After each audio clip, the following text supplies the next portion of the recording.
Hello everyone. चलिए आज हम अपनी वीडियो का टाइटल देखा होगा। आज हम जो हमारे हार्ट है, हार्ट चक्र है, कैसा हमें इसे हील कर सकते हैं फ्रॉम पास्ट लाइफ वुंड्स। ठीक है, तो कितने लोगों को अपने हार्ट चक्र में माइल्ड पेन होता है? ठीक है, कितने लोगों को होता है? प्लीज़ कमेंट करें मुझे। ठीक है, मेरे कमेंट सेक्शन में आप कमेंट करें। ठीक है, तो इसका रीज़न क्या है? देखिए, आजकल सोशल मीडिया में ना इतने सारे यूट्यूब चैनल्स है, व्हाट्सअप है, इंस्टाग्राम है, फेसबुक है। हर जगह कहीं ना कहीं यही कहते हैं कि ट्विन फ्लेम्स, ट्विन फ्लेम्स। इतना हाईलाइट कर दिया इस चीज़ को कि कोई भी किसी इंसान से कनेक्ट होता है एनर्जी लेवल पे, तो उसको लगता है यार इससे मेरा ट्विन फ्लेम कनेक्शन है। तो थोड़ा हम इस चीज़ को आज गलत साबित करते हैं। आज थोड़ा ब्रॉडली हम इस कनेक्शंस को, सोल कनेक्शंस को ब्रॉडली हम सोचते हैं। ठीक है, क्या ट्विन फ्लेम के अलावा भी कुछ कनेक्शन हो सकते हैं? यस, ऑफ कोर्स हो सकते हैं। पीएलआर का एक रिजल्ट मैं शेयर करने वाला हूँ आपसे। ठीक है, ये रिजल्ट आप सुन के यू लिटरली आप शॉक में रहोगे। ठीक है, तो आज इस पीएलआर की स्टोरी से हम बहुत कुछ सीखेंगे, जानेंगे। ठीक है, इससे पहले मैं स्टोरी शुरू करूं, एक मैंने शायरी लिखी है। बहुत दिन हो गए थे मैंने नहीं लिखी थी, और बहुत लोगों की रिक्वेस्ट थी कि प्लीज़ आप शायरी लिखिए। आज मैंने एक शायरी लिखी है। वो पहले हम शायरी से, खूबसूरत शायरी से आगे हम बढ़ते हैं। तेरी वो आँखों की नज़र मेरी ज़िंदगी की परछाई बन गई। जब भी मैं तन्हाई में अकेला चलता रहा, तेरी वो आँखों की परछाई मेरी साथी बन गई। मगर मेरा इश्क तो तेरी रूह से है। जितने भी ज़ख्म तेरी यादों में मैंने अपने आप को दिए हुए हैं, जितने भी ज़ख्म तेरी यादों में मैंने अपने आप को दिए हैं, उसे मिटाना चाहता हूँ। बस तुझे एक बार मैं गले लगाना चाहता हूँ। ये दुनिया मेरे किसी काम के नहीं, तेरा हाथ मेरे हाथ में नहीं। मेरी मंजिल तो मेरी आँखों के सामने नज़र आती है। मैं क्या करूँ इस मंजिल का जब तू ही मेरे साथ नज़र नहीं आती है। एक फेमिनाइन मुझसे कांटेक्ट करती है। ठीक है, मेडिटेशन के लिए, काउंसलिंग के लिए। हम उनकी काउंसलिंग लेते हैं, मेडिटेशन करते हैं, और मैं मेडिटेशन में उनको ये बताता हूँ कि आप ट्विन फ्लेम जर्नी में नहीं हो। ठीक है, उस चीज़ को एक्सेप्ट कर लेती है। ठीक है सर, आपने बोला है तो सही ही बोला होगा। ठीक है, वहाँ से वो काउंसलिंग ख़त्म हो जाती है। तो उसके बाद वो फेमिनाइन, सेम फेमिनाइन कुछ महीने बाद मुझे कांटेक्ट करती है। सर मेरी एक प्रॉब्लम है। ठीक है, जैसा आपने कहा कि मैं ट्विन फ्लेम में नहीं हूँ, तो मैंने उस चीज़ को मान लिया। इसलिए मैंने मान लिया क्योंकि मुझे उस इंसान से, वो इंसान मुझे बुलाता है, कई बार बुलाया है मिलने के लिए, मैं आज तक गई नहीं हूँ क्योंकि मुझे इंटरेस्ट नहीं है उससे मिलने में। ठीक है, बट ना उसकी तरफ मुझे एक इंटेंस इंटेंस पुल होता है, एनर्जेटिक पुल होता है। और वो एक माइल्ड पेन सा मुझे, एक माइल्ड पेन मुझे हार्ट चक्र में होता है। ये मैं बहुत परेशान हो गई हूँ सर। ये एवरी 15 डेज, 20 डेज में ये इंसान के लिए मुझे मेरे हार्ट चक्र में एक एनर्जेटिकल पुल होता है, और जिससे मैं अगर उससे बात नहीं करूँ फ़ोन पे तो मुझे एक माइल्ड पेन फील होता है मेरे हार्ट चक्र में। तो प्लीज़ आप देखिए। ठीक है, मुझे भी नहीं लगता कि ये ट्विन फ्लेम जैसा है, बट कुछ तो है जो प्लीज़ आप मुझे क्लियर कर सकते हैं। तब मैंने इनको कहा कि हमने ऑलरेडी मेडिटेशन कर लिया है, वो ट्विन फ्लेम नहीं है। हो सकता है कोई कार्मिक कनेक्शन हो, हम इसको चेक करेंगे। ठीक है, कहाँ चेक करेंगे? हम पीएलआर में चेक करेंगे। तो मैंने पीआरआर सजेस्ट किया उनको, तो उन्होंने कहा कि yes, we go for PRR. मुझे जानना है कि ये मुझे हार्ट में माइल्ड पेन क्यों होता है। मुझे ये चीज़ को जानना है, कुछ ना कुछ तो इससे मेरा कनेक्शन, या कुछ ना कुछ तो कर्मा, या कोई ना कोई रिश्ता तो होगा एटलीस्ट। तो इस चीज़ को लेकर हम पीएलआर करते हैं। पीएलआर में एक शॉकिंग चीज़ पता चलती है, वो है कि इनका दोनों का कार्मिक कनेक्शन है। ठीक है, वो कार्मिक कनेक्शन कितना गहरा है, अब हम आगे बात करते हैं। पीएलआर में ये पता चलता है कि ये जो दोनों सोल अभी कनेक्टेड है, ये ऑलरेडी पास्ट लाइफ में हस्बैंड वाइफ रह चुके हैं। ठीक है, ये एक गांव आता है जो पाकिस्तान साइड आता है। पहले तो इंडिया पाकिस्तान ऐसा कुछ नहीं था, सभी की ज़मीन, यानी कि ज़मीन जो थी एक ही थी। ठीक है, बंटवारा तो बाद में हुआ 1947 के बाद, ठीक है। तो ये हमने उसके जो नेचर के वाइब्रेशंस होते हैं ना, हम किस तरह से उस प्लेस को कैप्चर करते हैं, मैं आपको आज बताता हूँ। नेचर के वाइब्रेशंस होते हैं जब हम कॉन्शियसनेस को पास में ट्रैवल करते हैं पीआरआर में, तो कोई भी प्लेस से हम कनेक्ट होते हैं, वहाँ के नेचर के वाइब्रेशंस को कैप्चर करते हैं, ठीक है। तो मैंने उस नेचर के वाइब्रेशंस को कैप्चर किया और मैंने उनसे ये कहा, एक कोई गांव है, मुझे नाम तो बिल्कुल पता नहीं, लेकिन एक कोई गांव है जो अभी एक पाकिस्तान के साइड आता है, ठीक है। तो पाकिस्तान बाउंड्रीज के साइड आता है। तो उधर क्या हुआ है, उधर एक हस्बैंड वाइफ है और एक हस्बैंड वाइफ की एक बहुत अच्छी रिलेशन चल रही है, स्टेबल रिलेशन। पहले के ज़माने में ऐसा नहीं था कि लव मैरिजेस होती थी। पहले के ज़माने में जो होती, अरेंज मैरिजेस होती थी। हमारे जो माता पिता जो चूज़ करते लड़की को या लड़के को, हम उनसे शादी कर लेते और उनके साथ ही हम खुश है या नहीं है वो मैटर नहीं करता था, बट उनके साथ ही ज़िंदगी हमें गुजारना था, ठीक है। इसी को अरेंज मैरिज कहते हैं, ठीक। उसी उनकी लाइफ में भी कोई प्यार नहीं था, स्पेशली हस्बैंड के। अगर हस्बैंड को देखा जाए तो हस्बैंड अपनी वाइफ से बहुत प्यार करता था। अगर वाइफ की तरफ से देखा जाए तो प्यार नहीं था, बिल्कुल प्यार नहीं था। हाँ, उस औरत ने उस चीज़ को एक्सेप्ट कर लिया कि चलो मेरे माता पिता ने इस बंदे को चूज़ किया है, ये मेरा हस्बैंड है, पति है, हमारे बच्चे हो गए तो हम साथ में रह लेते। तो अनफॉर्चुनेटली ये बंदे की लाइफ में स्ट्रगल आ जाते, फाइनेंशियल ब्लॉकेज आ जाते, कई सारे लाइफ में चैलेंजेस आ जाते, स्ट्रगल आ जाते। और ये जो औरत होती है, इसकी जो वाइफ होती है, कुछ हद तक उस चीज़ को बैलेंस करने की कोशिश करती है, साथ निभाने की कोशिश करती है, बट उसकी दिन ब दिन हालत ख़राब होने लगती है हस्बैंड की। तो वाइफ डिसाइड करती है कि नहीं, मैं अपने बच्चों को लेकर मैं अपने मायके चल जाऊंगी। अब वो वाइफ अपने हस्बैंड को अकेला छोड़कर अपने बच्चों को लेकर वो मायके चल जाती है। वो वेट करती है, देखती है कि चलो इसके हालात अच्छे हो जाएंगे, अच्छे हो जाएंगे। बट पता नहीं दिन ब दिन उसके हालात ख़राब हो जाते। वो एक यूनिवर्स टेस्ट था उसके लिए। तो वो यूनिवर्स टेस्ट में उसको वाइफ को साथ देना था, बट वाइफ ने कभी साथ नहीं दिया। वो अपने बच्चों को लेकर उसके मायके चल गई, माँ के घर चल गई। तो लड़की ने देखा, औरत ने देखा कि प्रोग्रेस कुछ भी नहीं है इसकी लाइफ में, मेरे हस्बैंड की लाइफ में, तो मेरा इधर कोई फ्यूचर नहीं है। तो उसके बाद उसके माता पिता और वो लड़की ये डिसाइड करते कि हम शादी करा देंगे उस लड़की की, उससे डिवोर्स कराकर किसी और से शादी करा देते, ठीक है। उस टाइम पे डिवोर्स भी नहीं हुआ करता था, वो डायरेक्टली क्या करते थे कि शादी, उस औरत की शादी किसी और इंसान से करा दिया जाता है। और वो इंसान को उसके बाद वो कभी अपनी बीबी का फेस या अपने बच्चों का फेस देख नहीं पाता है। वो इंसान, वो जो पिता है, वो एक जो हस्बैंड है, एक पति है, वो हमेशा तड़पता रहता है उन बच्चों को देखने के लिए, उस वाइफ, उसकी वाइफ को देखने के लिए, बिकॉज वो अपने वाइफ से, बच्चों से बहुत सारा प्यार करता है। वो तड़पते तड़पते वो इंसान एक दिन मर जाता है, ठीक है। वो औरत किसी और से शादी कर लेती है बच्चों को लेकर, और वो इंसान मर जाता है तड़पते तड़पते ही, ठीक है। आज ये दो लोग मिले हैं वापस, ये दो सोल वापस मिले हैं। आज भी ये फीमेल के दिल में कोई वैसा इंटेंस वाला प्यार उस इंसान के लिए नहीं है। बट हाँ, ये औरत खुद कहती है, फेमिनिन खुद कहती है कि वो बुलाता है मुझे मिलने के लिए, मैं नहीं जाती हूँ, मुझे कोई इंटरेस्ट नहीं है, ठीक है। बस लेकिन क्या करूँ, मैं मजबूर हूँ। मुझे महीने में एटलीस्ट एक बार या दो बार बहुत एनर्जेटिकल पुल मेरे हार्ट में होता है। जब तक मैं उसे देख नहीं लेती या बात नहीं कर लेती, मुझे सुकून नहीं मिलता है, मुझे माइल्ड पेन जैसा होता है, ठीक है। तो ये कार्मिक कनेक्शन है। किसी को भी अगर माइल्ड पेन हो रहा है हार्ट में, तो प्लीज़ हो सकता है ये कोई कार्मिक कनेक्शन है। मैक्सिमम पीएलआर में यही देखा गया है कि कार्मिक कनेक्शन जब होता है किसी आगे वाले इंसान से, तो एनर्जेटिक पुल, अट्रैक्शन ज़्यादा होता है। और ज़्यादातर ये हमने देखा है, हार्ट में बहुत इंटेंस वाला एनर्जेटिकल पुल सेंसेशन होता है, और वो पूरा नहीं किया जाए तो एक माइल्ड पेन की तरह बदल जाता है, एक माइल्ड पेन में वो बदल जाता है। तो अभी क्या करना चाहिए, अभी इस फेमिनाइन कैसा ये कर्मा हील कर सकती है, अभी ये दोनों कनेक्टेड है।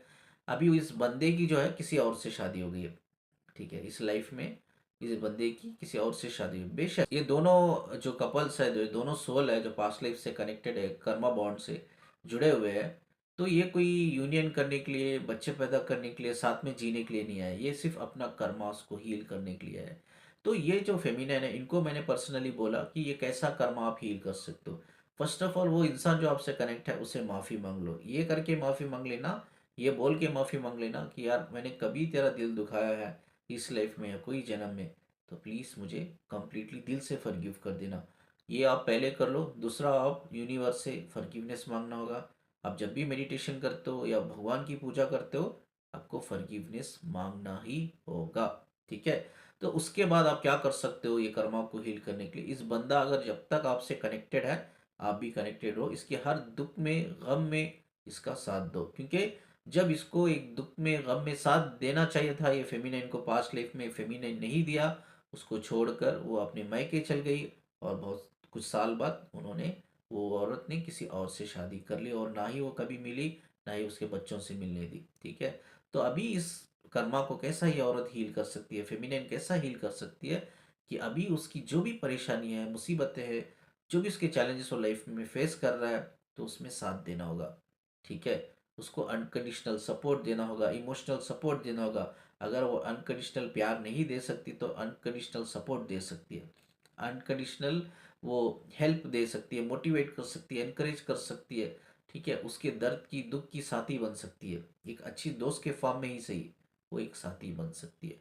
इस तरह से वो अपने इस कर्मास को हील कर सकती है। इस तरह से ये कर्मा बॉन्ड क्या होगा, ब्रेक हो जाएगा। कर्मा बॉन्ड जैसा ही ब्रेक होगा, ये जो माइल्ड पेन इनके हार्ट में होता है, जो एनर्जेटिकल पुल होता रहता है, तो वो यूजुअली हील हो जाएगा। ठीक है। ये एक चीज़ हमेशा याद रखो यार, ये बहुत इंपॉर्टेंट चीज़ है। किसी इंसान से आपको इंटेंस एनर्जेटिकल पुल होता है ना, तो 100% उसका कोई ना कोई आपसे कनेक्शन रहता है। मैं ये नहीं कहूँगा कि वो ट्विन फ्लेम ही है, हो सकता है वो सोलमेट हो सकता है, वो आपका कार्मिक पार्टनर हो सकता है, पास्ट लाइफ लवर हो सकता है, डेस्टाइन लवर हो सकता है, स्टार क्रॉस्ड लवर हो सकता है। ठीक है। कुछ भी हो सकता है, कुछ भी हो सकता है, या सिर्फ आपकी सोल कॉन्ट्रैक्ट में ये लिखा है कि आप खुद लिख के आए हो कि ये बंदे की सोल आपकी लाइफ में आएगी अवेकन करने के लिए। ये भी हो सकता है। ठीक है। तो कुछ ना कुछ इंटेंसफुल एनर्जी लेवल पे होता है ना, कुछ ना कुछ होता ही है। बट आजकल क्या होता है, उस चीज को सभी लोग एक ही नाम दे देते हैं, ट्विन फ्लेम। नहीं, ट्विन फ्लेम सभी नहीं हो सकते, कुछ ना कुछ रीजन होता है, उसके अलावा दूसरे कनेक्शंस भी होते हैं। अब ये हम बात करेंगे, जब ये एनर्जीज हमें होती है, प्रॉब्लम देती है, इसको इमीडिएटली कैसा हील कर सकते हैं। ये हमेशा याद रखिए, जब भी आपको हैवीनेस फील होती है कोई भी चक्रास पे, तो उसका मतलब ये है कि वहाँ उस चक्रास पे आपकी जो एनर्जी है फ्लो नहीं हो रही है, स्ट्रक हो गई है। आपको एक हीट सेंसेशन फील होंगे, और आपको एक हैवीनेस फील होगा। कोई भी चक्र हो सकता है, क्रोन चक्र, थर्ड आई चक्र, आपका थेरॉइड चक्र। ठीक है। आपका हार्ट चक्र हो सकता है, सोलर प्लेक्स, सैक्रल रूट चक्र भी हो सकता है, कोई भी चक्र हो सकता है। ठीक है। इसके लिए इमीडिएट एक्शन हम क्या ले सकते हैं। अब सडनली मुझे रिसेंटली एक दो दिन पहले आई थिंक एक लड़की ने मुझे सडनली कॉल किया, बोला कि सर मेरे ना आँखों पे मुझे बहुत प्रॉब्लम हो रही है, और मुझे ये जो मेरा थॉयराइड चक्र है उसमें मैं सांस ही नहीं ले पा रही, ऐसा लग रहा है कि एनर्जी स्ट्रक हो गई है। तो इस टाइम पे जब आपको इतनी फिजिकल इमोशनल प्रॉब्लम होती है, साइकोलॉजिकल एनर्जी लेवल पे प्रॉब्लम्स होती है, इमीडिएटली हम क्या कर सकते हैं वो चीज़ें मैं आपको बता के देता हूँ। ठीक है।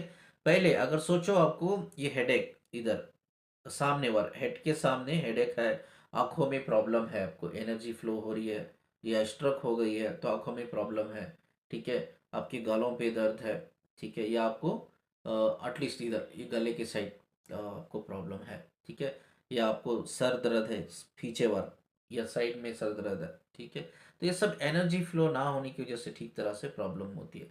आपको क्या करना है, एक छोटा सा बकेट लेना है, छोटा सा बकेट लेकर उसमें पानी भरना है, ठंडा पानी। उसमें जो आइस क्यूब होते हैं ना, जो हमें फ्रिज में रखते हैं, फ्रीजर में रखते हैं ना आइस क्यूब, वो आइस क्यूब 4 या 5 उसमें डाल लो। ठीक है। वो और ज़्यादा कोल्ड हो जाएगा। ठीक है। वो बकेट में, ठीक है, वो बकेट पर छोटा वाला नहीं, थोड़ा बड़ा चौड़ा होना चाहिए। वो बकेट में अपना ये सारा फेस यहाँ से लेकर यहाँ तक उसको डुबो देना है, डुबो के रखना है। कितने मिनट्स, ये आप एटलीस्ट 2 से 3 मिनट डुबो के रखने हैं, ठंडे पानी में एकदम। तो इससे क्या होता है, आपका जो क्राउन चक्रा एंड थर्ड आई चक्रा, ठीक है, ये दोनों की एनर्जी अगर स्ट्रक हुई है तो ये नॉर्मल फ्लो होने लग जाएगी।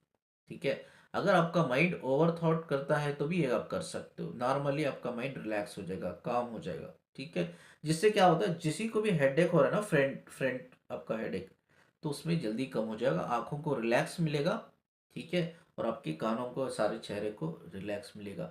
इन केस अगर आपको सर दर्द होता है पीछे वार इधर, ठीक है, तो आपको क्या करना है, रुमाल होता है ना, कचीफ कहते हैं हम, रुमाल कहते हैं, व्हाइट कलर का कॉटन का जो होता है, उसमें एक दो आइस क्यूब डाल के फोल्ड करो, उसे लपट लो, घाटी डाल लो, घाटी डाल के वो इधर आपको स्पाइनल कार्ड होता है, कहाँ, इधर, ये स्पाइनल कार्ड के पास आपको रखना है।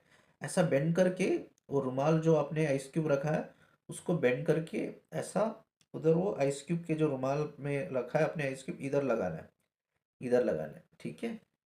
इधर आप लगाओगे एक एटलीस्ट 2 से 3 मिनट या एटलीस्ट 5 मिनट, तो आपका जो हेडेक है बैक का जल्दी कम हो जाएगा। ये आप कर सकते हो। इसके अलावा अगर आपको पूरी बॉडी में सेंसेशन हो रही है, सारे चक्रास में आपको हैवीनेस फील हो रही है, तो आप क्या कर सकते हो, बकेट में पानी भर के उसमें एक 4-5 आइस क्यूब डाल के आप सर से लेके पाँव तक कोल्ड शावर यानी कि कोल्ड वाटर में आप शावर ले सकते हो, जल्दी आपकी एनर्जी रिलीज हो जाएगी। सेकेंड आप क्या कर सकते हो, इसके अलावा आप इनहेल एक्सहेल कर सकते हो नाक से। ठीक है। ये राइट जो नॉस्ट्रिल होती है, ये राइट जो नॉस्ट्रिल होती है, इसको पकड़ो, इसको होल्ड करो, लेफ्ट साइड से आपको इनहेल करना है, मुंह से एक्सहेल करना है, खींचना है, स्ट्रांगली आपको इनहेल करना है और धीरे धीरे मुंह से एक्सहेल करना है। ठीक है। ये एटलीस्ट 5 मिनट्स 10 मिनट्स के लिए आप कर सकते हो, इसे इनहेल एक्सहेल करना है। उसके बाद आपको लेफ्ट साइड में पकड़ के राइट साइड से आपको इनहेल करना है, खींचना है सांस को, हवा को, और धीरे से मुंह से एक्सहेल करना है। ये एटलीस्ट 5 मिनट्स 10 मिनट्स आप कर सकते हो। इससे भी आपकी एनर्जी रिलीज होती है। इससे क्या होता है, एक तो आपका जो ब्रेन है, ब्रेन में आपको एक्टिवेशंस होने लगते हैं, ब्रेन आपका मेमोरी पावर ज़्यादा होता है, फोकस ज़्यादा होता है। और दूसरा क्या होता है, आपका कोई भी चक्रास में एनर्जी ब्लॉकेज है तो ब्लॉकेज को ब्रेक करेगी। ये इनहेल एक्सहेल जब आप करोगे ना, वो ब्लॉकेज को, आपकी जो सांस लेते हो वो ब्रेक करेगी। जैसा जैसा वो ब्रेक करेगी आपका चक्रा ओपन होगा और आपकी जो एनर्जी है जो स्ट्रक हो गई है वो स्मूथली फ्लो होने लगेगी। ठीक है। 5 मिनट 10 मिनट 15 मिनट आप ये चीज़ कर सकते हो। ये सेकेंड चीज़ है। थर्ड चीज़ आप क्या कर सकते हो, आप नेचर से कनेक्ट हो सकते हो। ठीक है। मैं स्क्रीन पे एक इंफॉर्मेशन डाला है, ठीक है, वो इंफॉर्मेशन आप पढ़ो। ठीक है। वो आपको हेल्प करेगी। अगर आपका ये पॉजिटिव ये नेगेटिव ब्लड ग्रुप है आपका, ठीक है, तो आप नंगे पैर, मिट्टी होती है ना, मिट्टी, कच्ची मिट्टी होती है थोड़ी, कच्ची मिट्टी पे चलना है। कच्ची मतलब चीकड़ नहीं बोल रहा हूँ मैं, कीचड़ नहीं बोल रहा हूँ। ठीक है। कीचड़ नहीं बोल रहा हूँ मैं, बोल रहा हूँ आपको जो कच्ची हो थोड़ी मिट्टी, उस पे चलना है, नंगे पैर, नंगे पैर आप चल सकते। इससे फायदा क्या है, आपका एनर्जी बैलेंस होगी, और आपको अगर कोई घुटनों में दर्द है, पैरों में दर्द है, पैर के तलवों में दर्द है, ठीक है, तो आपको ये सारी प्रॉब्लम रिजॉल्व होती है। एटलीस्ट एक हाफ एन आवर 1 आवर आप चल सके तो अच्छी बात है। ये फ्री डे एटलीस्ट 30 डेज के लिए करना है। ठीक है। सेकेंड आप क्या कर सकते हो, अगर आपका ब्लड ग्रुप ये पॉजिटिव या सॉरी बी पॉजिटिव और बी नेगेटिव है आपका ब्लड ग्रुप, तो आप ठंडी हवा यानी कि जो फ्रेश हवा होती है, फ्रेश हवा में जाके खुल के आप इनहेल एक्सेल भी कर सकते हो अगर चाहे तो, या आप सांस ले सकते हो खुल के। तो आप 10 से 15 मिनट स्पेंड करेंगे तो उधर आप हील हो जाओगे। अगर किसी का ब्लड ग्रुप ये भी पॉजिटिव और ये भी नेगेटिव है, तो उसको पानी में रहना पड़ेगा। ठीक है।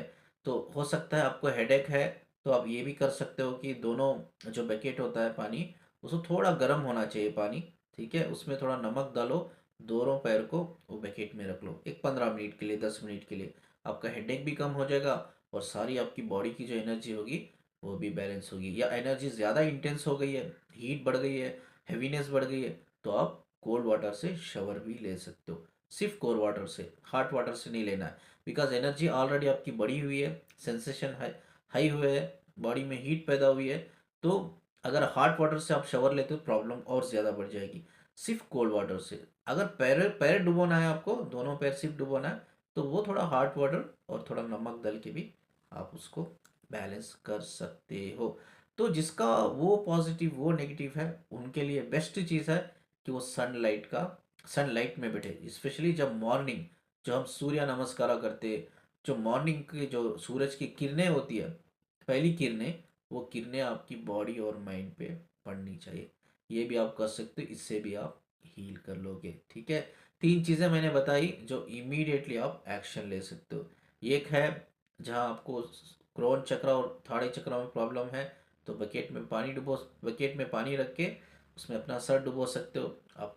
कोल्ड वाटर से शावर ले सकते हो। दूसरा मैंने कहा कि इनहेल एक्सेल आप कर सकते हो, दैट इज़ मोस्ट इम्पॉर्टेंट। ठीक है, और तीसरा मैंने कहा कि आपका जो ब्लड ग्रुप होता है, ब्लड ग्रुप के हिसाब से भी आप अपने आप को हील कर सकते हो। चलिए, इस विज़डम के साथ हम इस वीडियो को एंड करते हैं। इस वीडियो को बनाने का पर्पस एक ही था, क्योंकि मुझे बहुत सारे फेमिनाइन्स मैस्कुलिन्स के ये क्वेश्चंस आते हैं। सर, हमें हार्ट चक्र में बहुत ज़्यादा पेन होता है, माइल्ड पेन होता है, कितना बैलेंस करें, ये हो नहीं पा रहा है। ठीक है, कितना हम मेडिटेशन करते हैं, हो नहीं पा रहा है, इसका क्या रीज़न हो सकता है, इसका क्या, जिसे हमें हील करने से ये हम कंप्लीटली इस प्रॉब्लम से छुटकारा पा सकते हैं। तो इसीलिए वो एक सिर्फ विजडम आपको देने के लिए ये यही पर्पस था, जिससे मैंने ये पीएलआर का रिजल्ट आपके साथ शेयर किया। आप स्क्रीन पे एक नंबर देख रहे हो काउंसलिंग के लिए, आप मुझे व्हाट्सअप डायरेक्ट मुझे मैसेज कर सकते हो या कॉल कर सकते हो। कॉल अगर नहीं उठाऊंगा मैं इन केस, तो आप मुझे मैसेज कर सकते हो व्हाट्सअप पे। ठीक है, वीडियो को जितना लाइक कर दो, प्लीज़ प्लीज़ शेयर कर देना, और जाते जाते चैनल को सब्सक्राइब करके जाना। ठीक है, मुझे सुनने के लिए, मुझसे कनेक्ट रहने के लिए शुक्रिया जी। मैं हमेशा कहता हूँ कि मैं आपके साथ हूँ, मैं आपका गुरु हूँ, मैं आपके साथ हूँ, मैं आपका भाई हूँ, दोस्त हूँ। ठीक है, बस आप आगे बढ़ना है। ठीक है, अगर आप मुझसे कनेक्ट रहेंगे, मेरे साथ साथ आगे बढ़ेंगे, तो आपका एनलाइटमेंट अवेकनिंग वो मेरी जिम्मेदारी है। ठीक है, इस खूबसूरत बात को बोल के इस मैं वीडियो को एंड करता हूँ। पॉजिटिव रहिए, आबाद रहिए, खुश रहिए, हंसते रहिए, खेलते रहिए, और बस अच्छे काम करते रहिए, अच्छे कर्म करते रहिए। ठीक है, शुक्रिया, अल्लाह हाफिज़।